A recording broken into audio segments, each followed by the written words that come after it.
Okay, let's look at T7B, common transmitter and receiver problems, symptoms of overload and overdrive, distortion, interference, over and under modulation, RF feedback, off-frequency signals, fading and noise, problems with the digital communications interfaces. What can you do if you're told that your FM handheld or mobile transceiver is over-deviating? And the answer is to talk farther away from the microphone so that you're not putting as much sound into your microphone, you're not putting as much deviation into the signal. What's meant by fundamental overload in reference to a receiver? It means the receiver is being degraded, interference caused by very strong signals. The receiver is being overloaded by the strength of the signal. Fundamental overload. Which of the following may be a cause of radio frequency interference? Fundamental overload, harmonics, spurious emissions. All of these choices are correct in this case. All of these choices are correct.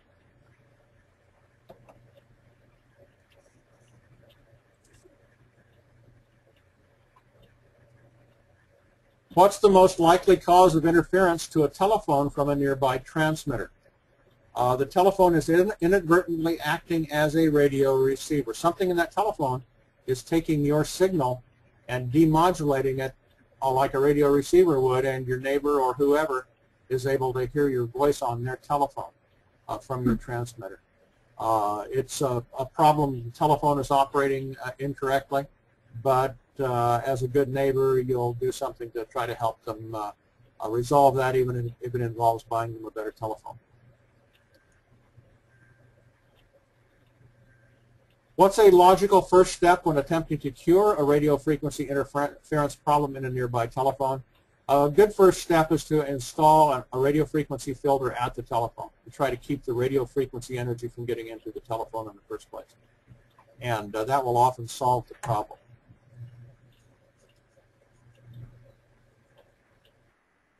What should you do first if someone tells you that your transmissions are interfering with their radio or TV reception?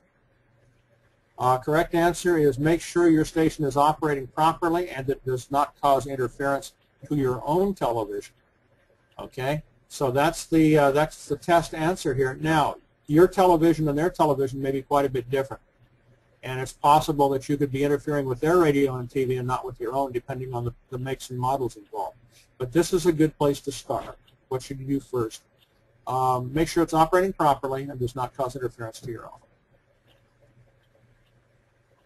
Which of the following may be useful in correcting a radio frequency interference problem?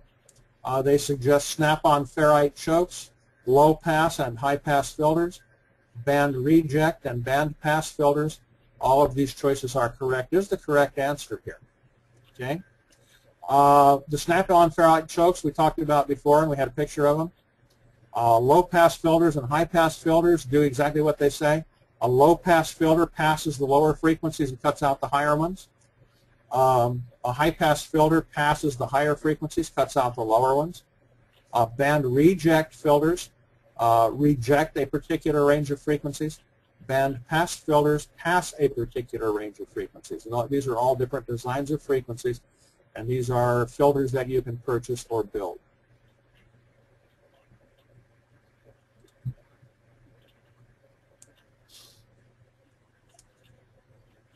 What should you do if a Part 15 device in your neighbor's home is causing harmful interference to your radio station?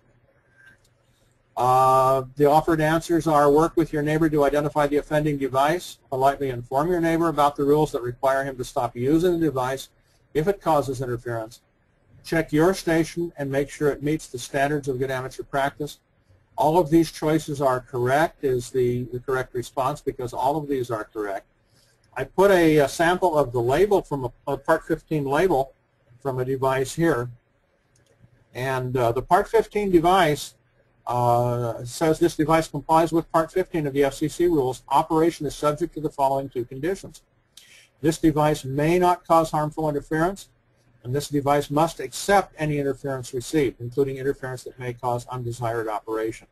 So basically, if there is interference with a Part 15 device, the problem is not you if your station's operating properly. The problem is the Part 15 device. However, be a good neighbor.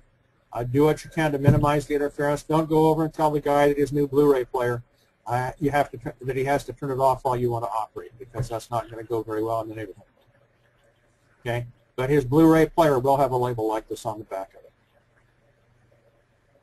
So these are the desired answers. The offered answers. The correct one is all these choices are correct. Any questions on that? Nope. If you look at the various devices around your home, you'll find that most of the electronic devices have a label like this on it.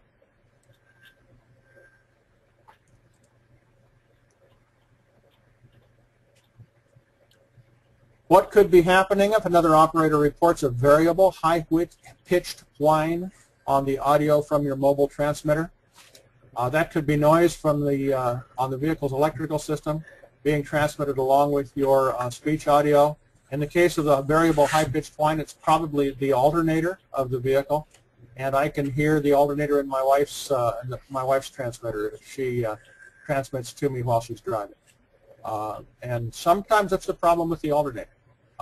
If it's really bad, it's not a bad idea to have the alternator checked, because there may be a bad diode in it.